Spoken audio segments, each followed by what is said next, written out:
안녕하세요. 오늘 여러분과 함께 깊이 파고들 주제는 바로 저수지 재채 허용 누수량 기준입니다. 네, 안녕하세요. 여러분이 공유해 주신 그 기알기쌤 전문가 강의 자료 있잖아요. 그걸 바탕으로 한번 얘기를 나눠볼까 해요. 우리 주변의 저수지들 이게 어떻게 안전하게 관리되는지 그 숨겨진 기준들을 좀 파헤쳐 보려고요. 맞습니다. 목표는 저수지 안전의 핵심이죠. 이 허용 누수량 기준, 그리고 점검 포인트까지 좀 확실하게 이해하는 게 중요할 것 같습니다. 네. 근데 저도 자료 보면서 좀 놀랐는데 댐이나 저수지가 물 한 방울 안 새는 뭐랄까 완벽한 구조물은 아니라고 하더라고요. 아, 그렇죠. 완벽 밤수는 사실상 어렵습니다. 여기서부터 좀 흥미로운데요. 자, 그럼 먼저 허용 누수령, 이게 정확히 뭘 의미하는지부터 짚어볼까요? 간단히 말하면 저수지가 안전한 상태를 유지하면서 이 정도는 새도 괜찮아 하는 그 한계치 맞나요? 네, 정확합니다.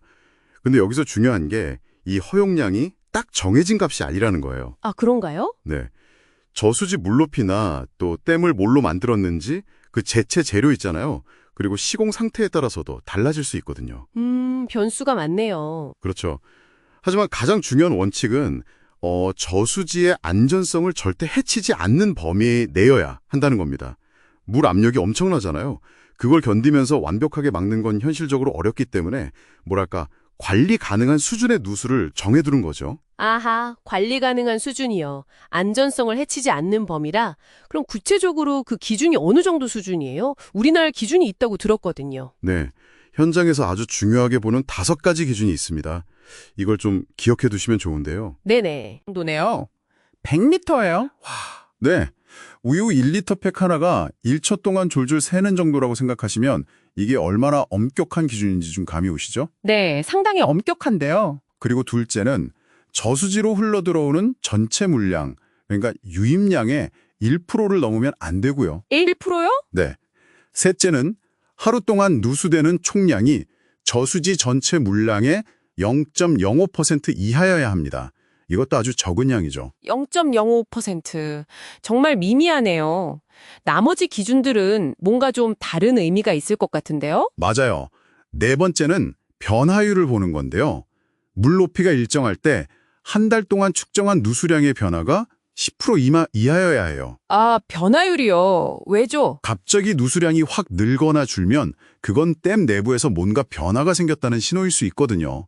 위험할 수 있다는 거죠. 아, 그렇군요. 조기경보 같은 거네요. 그렇죠. 마지막으로는 최소 한 달에 한 번은 꼭 이 누수량을 측정해야 한다는 규정이 있습니다. 이런 기준들이 결국은 지속적인 안전 관리를 위한 뭐랄까 최소한의 약속 같은 거예요. 네. 특히 방금 말씀드린 그 4번 기준, 변화율 보는 거요.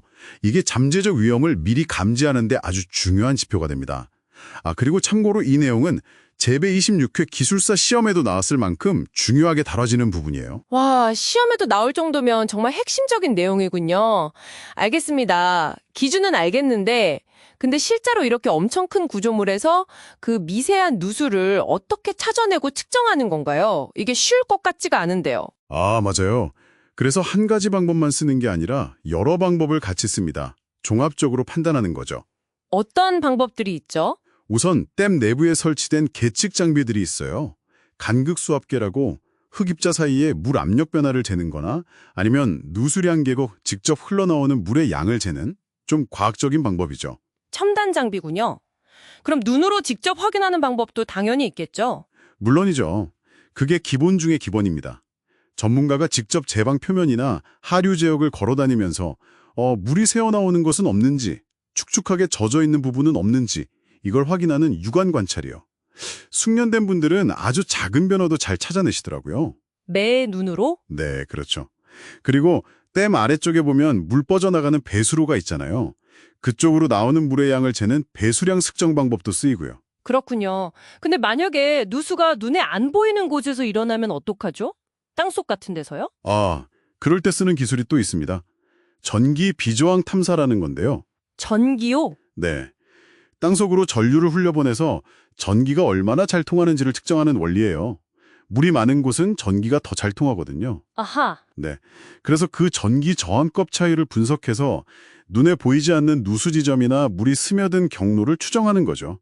물론 어느 한 방법만으로 완벽하다고 할 수는 없어서 이런 방법들을 종합적으로 활용해서 정확도를 높이는 겁니다. 와, 정말 다양한 방법을 쓰는군요. 그럼 안전 점검할 때는 특히 어떤 점을 좀 주의 깊게 봐야 할까요? 모든 누수가 다 똑같이 위험하진 않을 것 같은데요? 정확히 보셨습니다. 특히 제방의 가장 아랫부분, 그러니까 제체 하부나 물이 나가는 쪽 경사면, 하류사면이라고 하죠. 이런 특정 위치에서 누수가 생기면 좀 더 주의 깊게 봐야 하고요. 네. 그리고 이게 정말 중요한 신호인데 누수되는 물의 색깔이에요. 색깔이요. 물 색깔이요? 네. 만약에 맑은 물이 아니라 흙탕물, 그러니까 흙이 섞인 물이 나온다면 이건 정말 위험할 수 있는 파이핑 현상의 초기 징후일 수 있습니다. 파이핑 현상이요? 그게 뭔가요? 좀 더 자세히 설명해 주실 수 있나요? 네. 간단히 말하면요. 댐 내부의 흙입자가 물에 쓸려서 조금씩 빠져나가는 거예요. 그러면서 제방 내부에 물이 흐르는 길, 마치 파이프 같은 통로가 생기는 현상을 말합니다. 어이쿠, 그럼 구조적으로 문제가 생기겠네요. 그렇죠.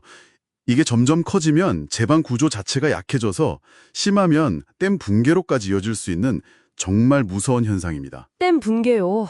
와. 그래서 흙탕물 누수가 보이면 이건 뭐 지체 없이 바로 정밀 진단에 들어가야 합니다.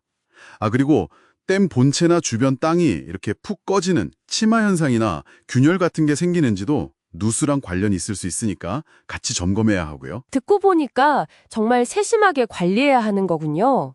뭐 하나 놓치면 큰일 날 수도 있겠어요. 맞습니다. 결국 저수지 안전관리의 핵심은 지속적인 관심, 그리고 정밀한 계측, 마지막으로 위험 징후에 대한 신속하고 정확한 판단, 이 세 가지가 잘 조화를 이루어야 하는 거죠. 네. 자, 그럼 오늘 살펴본 이 내용들이 우리에게 어떤 의미가 있을까요? 어떻게 보면 좀 전문적인 내용일 수 있지만 저수지 안전을 떠받치는 이런 보이지 않는 기준들, 허용 누수량과 점검 포인트를 통해서 우리 사회의 기반 시설이 어떻게 관리되고 있는지 조금이나마 엿볼 수 있었던 것 같습니다. 그렇죠. 여러분이 공유해주신 기알기쌤 자료 덕분에 이 중요한 기준들을 명확하게 이해할 수 있었네요. 마지막으로 이런 질문을 한번 던져보고 싶어요. 오늘 우리가 살펴본 이런 현재의 허용 기준들이 과연 앞으로 더 예측하기 어려워질 기후변화나 뭐 극한의 자연재해 같은 상황에서도 충분히 우리의 안전을 담보할 수 있을까 하는 점입니다. 정말 중요한 질문이네요. 네, 기술은 계속 발전하고 환경은 변하는데 그럼 이 기준들도 어떻게 진화하고 또 발전해야 할지 이건 우리가 계속 고민해봐야 할 문제가 아닌가 싶습니다. 깊이 생각해볼 만한 질문을 던져주셨네요. 오늘 심층탐구는 여기까지 해야 할 것 같습니다. 다음에 또 흥미로운 지식으로 여러분을 찾아뵙겠습니다. 감사합니다. 네, 감사합니다.